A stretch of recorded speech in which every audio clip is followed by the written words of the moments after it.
और जब वो गई थी ना तो वो इतनी ज़ोर से चिल्लाती हुई गई थी कि उनकी नसें जो थी ना वो फटने को हो रही थी और एट द एंड उनकी नाक से खून निकला और वो वहाँ पर ख़त्म हो गई।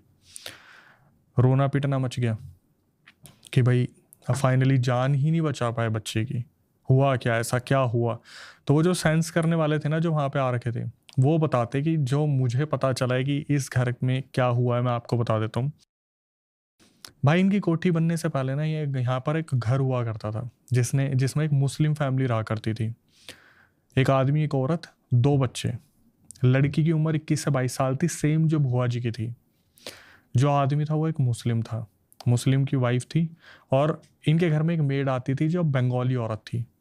अब यहाँ से सारी चीज़ें कनेक्टेड होती हमें दिखेंगी। वो मुस्लिम आदमी इतना डोमिनेटिंग था ना कि वो अपने बच्चों को अपने हिसाब से खाना देता था, अपने हिसाब से कंट्रोल करके रखता था। तो क्या हुआ, उसकी गंदी नज़र उस बंगाली औरत पे थी जो टीका लगा के, यस, जो मेड थी जो टीका लगा के रखती थी। तो क्या हुआ, इनकी जब मम्मी ने, मुस्लिम जो बच्चों की माँ थी, उसने बोला कि मेरे को मायके से कुछ काम है तो मेरे को आने में दिन लग सकते हैं, तो उसको बोल दिया मेड को, तू थोड़ा ध्यान रखियो बच्चों का। और अपने पति को बोल दिया कि मैं जा रही हूँ, तो मैं जब आऊँगी तो आपको बता दूंगी, मेरे को वहाँ पे प्रॉपर्टी से रिलेटेड, बेसिकली उनके साइड की प्रॉपर्टी का कुछ काम था। इसने क्या करा, बच्चों को ना बंद रखना शुरू कर दिया। वो खाना मांगते थे, खाना नहीं देता था, और जब खाना देता था तो 3-3 4-4 दिन के गैप में देता था। इस चक्कर में बच्चे खाना ऐसे खाते थे, वो बताया था ना कि खाते थे ज़बरदस्ती और हाथ दीवारों पे पोंछते थे। वो 21-22 साल की लड़की वही थी। एक वक्त आया जब क्या हुआ, बच्चों को ना ये मारने लगा, और मारते मारते उनको इतना बुरा मारा, इतना बुरा मारा कि बंगाली औरत बीच में आई तो उसके भी मारे, वो जो मेड थी, और उसे दूसरे कमरे में बंद कर दिया। बच्चों को इतनी बुरी तरीके से पीटा, इतनी बुरी तरीके से पीटा कि डंडों से मार मार के उन्हें ख़त्म ही कर दिया। फिर गया बंगाली औरत के कमरे में, उसके साथ उसने करा गलत, फिर गला दबा के उसे मार दिया। तो वो सीढ़ियों पे हमेशा दिखती थी मदद मांगती हुई, वो इसी उदासी से इस दुनिया को छोड़ के गई। ये था वो मुस्लिम आदमी जो सबसे बड़े चाचा को दिख रहा था और जिसने बोला था ना मैं तेरा काम कभी बनने नहीं दूंगा, ये वो था। अब बची माँ। जब इस पति को पता चल गया, डोमिनेटिंग इंसान को, कि यार मैंने लगभग अपने घर के सारे परिवार वाले ख़त्म कर दिए, लेकिन जब इन बच्चों की माँ आएगी तो मैं उन्हें जवाब क्या दूंगा, तो इसने फ़ोन करा और खुद फ़ोन करके ये बताया कि बच्चों की तबीयत ख़राब हो गई, तू आज ही आज वापस आ जा। तो माँ के लिए बच्चे सबसे पहले थे, वो आई वापस। जैसे ही वो आई है, इसने क्या करा, उसके गर्दन पर चक्कू फेर दिया। जब उसे पता चला कि उसने सबको ही ख़त्म कर दिया तो उसने खुद की भी जान ले ली। अब ये सब कुछ पता चल रहा है इस फैमिली को कब, जब इनके बीच में एक सदस्य इनका नहीं रहा। इसके बाद क्या हुआ, जब इन्हें ये चीज़ पता चल गई, पड़ोसियों ने भी इन्हें हिंट दिया, कब, जब सदस्य नहीं रहा। तो इन लोगों के लिए ये था कि सब खत्म हो गया, अब क्या करें। तो इन्होंने फिर फाइनली वहाँ से घर चेंज कर लिया। ये लोग कहीं अलग जगह पे चले गए थे, और वही फ़ोटोज़ मैं दूंगा आपको जो उस टाइम की थी, उस जगह की थी, और वो जो कोठी थी बहुत अच्छी है दिखने में। ये पूरा रियल केस है, जहाँ पर आखिरी में होता है कि तांत्रिक ने बचा लिया, तांत्रिक ने ऐसा कर लिया वैसा कर लिया, पर यहाँ पर कोई भी नहीं बचा। और फिर जब घर चेंज कर लिया तो जिस घर में ये गए थे कुछ टाइम तक तो वहाँ पर भी इनके साथ दिक्कत होती रही, लेकिन उसके बाद फिर वक्त आने पे चीज़ें ठीक हो गई। लेकिन जैसे जैसे दादा दादी बुजुर्ग हो गए तो वो उसी हालत में आ गए कि अब वो बेड पे आ गए। तो कभी कभी दादी रोती हैं कि उन्होंने अपनी लड़की को उस हालत में उस बेड पे देखा था, तो खुद को भी सोचती हैं कि हम भी उसी हालत में आ गए तो हमारे साथ कुछ ऐसा ना हो जाए।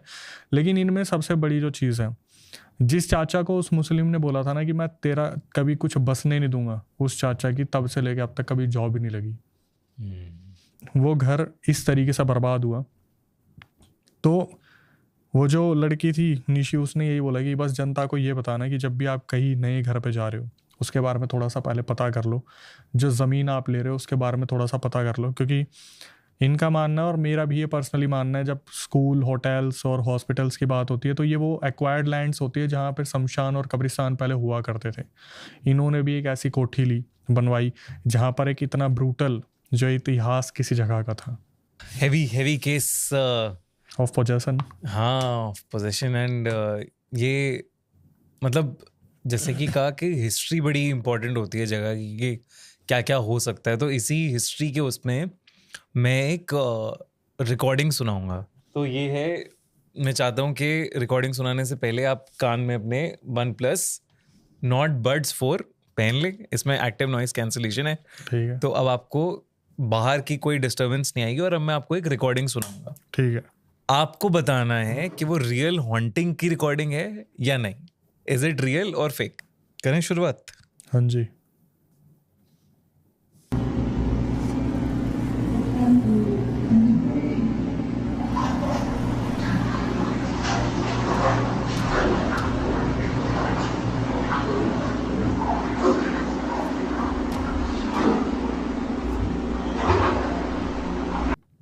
सुन ली मैंने। क्या लगता है, ये असली है या नकली है? ये भाई क्या मेरे लगता हिसाब से अगर मैं सच बताऊं तो मुझे ऐसा लग रहा है कि ये असली नहीं है। है? असली नहीं है? क्यों ऐसा लग रहा है? तो मेरे हिसाब से जैसे हमारे पास कुछ रियल सब्सक्राइबर्स के रियल इंसिडेंट आते हैं तो वहाँ पर अगर कोई रिकॉर्ड भी करके भेज रहा है ना तो उसमें क्लियरिटी बहुत अच्छे से होती है। इसमें कुछ ऐसा लग रहा है जैसे कंफ्यूज करने के लिए कुछ एलिमेंट्स डाले गए हैं, कुछ रॉ आवाज़ें डाली गई हैं, कुछ ऐसे साउंड इफेक्ट्स डाले गए हैं। तो ऐसा लग रहा है जैसे ये एक AI क्रिएटेड या समथिंग कुछ ऐसी है जो आप जज्बातों के साथ खेलना चाह रहे हैं हमारी। सी ऐसा अगर होता तो बहुत अच्छा होता, लेकिन ये एक्चुअल एक रियल हॉन्टिंग की रिकॉर्डिंग है। तो जैसे कि हमने जगह की बात करी कि जगह की एक हिस्ट्री होती है, तो ये कहानी है एक मेंटल अजाइलम की, जिसे मतलब हॉन्टेड माना जाता था। यूएस में है वो, यूटा करके एक स्टेट है वहां पर। सो 2 पैरानॉर्मल इन्वेस्टिगेटर्स, ब्रेंडन और बारबरा, गोस्ट इन्वेस्टिगेशन सोसाइटी बनाई उन्होंने, और वो इस अजाइलम में गए रिसर्च करने। वहां से उन्हें ये रिकॉर्डिंग मिली। ठीक है, जब वो रिकॉर्डिंग कर रहे थे। अब इस रिकॉर्डिंग में आपको क्या सुनाई देता है कि एक माँ और बच्चा रो रहे हैं, ऐसा लग रहा है कि पानी में डूब रहे हैं। बट वहां दूर दूर तक कोई पानी का सोर्स ही नहीं था, कोई वाटर बॉडी थी नहीं, कोई रिवर थी ही नहीं। लेकिन कई साल पहले वहां एक वाटर बॉडी, वहां एक पानी का हुआ करता था सिस्टम, और वहां पे कहते हैं कि एक औरत और एक उसका बेटा, 9 साल का बेटा, मर गए थे। तो ये उस जगह की हिस्ट्री और ये उसका रियल ऑडियो है उस हॉन्टिंग का जो रिकॉर्ड हुआ था। और ये कहते हैं कि काफी one of the best recorded audios है ये उस केस का। तो ये कहानी है। तो अक्षय, आपने फेल कर दिया टेस्ट में लेकिन हम आपको मुजरिम करार नहीं देंगे, हम आपको गिफ्ट देंगे। तो आपके लिए OnePlus Nord Buds 4 आपका गिफ्ट। इससे आप हॉरर की कहानियां सुनिए, खूनी बंडी की कहानियां सुनिए और लोगों की कहानियां सुनिए, है ना भाई? अगर ऐसे टेस्ट फेल होने पे मिलते रहे, मैं सारी गलतियां करने को तैयार हूँ। लेकिन ऑडियो क्वालिटी काफी अच्छी है। ऑडियो क्वालिटी बहुत अच्छी है। आप एक्टिव नॉइस कैंसिलेशन है इसमें काफी अच्छा। बैटरी बैकअप बहुत बढ़िया है इसका। तो 52 आवर्स तक आप इसे चला सकते हो। वाह, बहुत बढ़िया यार। तो चलो यार अक्षय, अब अगले किस्से की तरफ चलते हैं। तो भाई एक किस्सा मैं आपको बताता हूँ। जब हम पानी से रिलेटेड बात करते हैं, वाटर बॉडीज से रिलेटेड बात करते हैं, तो मुंबई में एक एरिया है गोवंडी। वहाँ पर एक गांव है जिसमें एक कुआं बहुत ज़्यादा बदनाम है। कहते वो भूतिया कुआं है, और उस कुएं से रिलेटेड कुछ पुराने राज हैं जो वहाँ पर दफन है। मतलब अगर मैं आपको साक्षात इस बारे में बताऊँ कि उस कुएं के पास रात को कोई जाना पसंद नहीं करता, लेकिन बच्चों को तो आप कहाँ तक रोक लोगे। तो हुआ क्या, बच्चे दिन में खेलने जाया करते थे उस कुएं के पास। तो जो वो हॉन्टेड वेल था, जो कुआं था, एक बच्चे की नज़र पड़ती है उस पर, और उस कुएं के अंदर ना कुछ हाथ पैर से झूमते दिखते हैं, मतलब कि पानी में तैर रहे हैं। अब बच्चों ने ये चीज़ सुनी थी कि ये वैसे ही डरावना है, भूतिया। उन्हें लगा सही में कोई भूत तैर रहा है, भूत कुछ कर रहा है। वो भागे, तो अपने माँ बाप को बताया कि मम्मी ऐसे ऐसे कुएं के अंदर मैंने पता नहीं क्या देखा है, मेरे को लग रहा है मैंने किसी को तैरते उड़ते देखा है। बच्चों की तो यही लैंग्वेज होती है। तो वहाँ गाँव के लोग भागते हैं और देखते हैं कि उसके अंदर एक्चुअली में कोई तो है। क्लियरिटी नहीं मिल रही कौन है, पर कोई तो है। ये करते हैं पुलिस को फ़ोन, पुलिस आती है वहाँ पर, और पुलिस क्या करती है, देखती है यार एक्चुअली में कोई चीज़ नहीं है, ये एक्चुअली में एक लाश है जो उस कुएं में तैरने लग रही है। उस लाश को निकाला जाता है बाहर। निकालने के बाद उसकी पूरी तहकीकात होती है। उसके पास मिलता है एक पर्स, और उसके पास कोई सामान नहीं था। उस पर्स को खोला जाता है, उस पर्स के अंदर मिलती है एक पर्ची, और पर्ची पे लिखा होता है एक नंबर। और जो नंबर होता है वो ये देखते हैं कि ये एक मोबाइल नंबर है जो इस पर्स में है। ये पूरा सब कुछ ये जो हुआ है 2023 के अंदर हुआ है।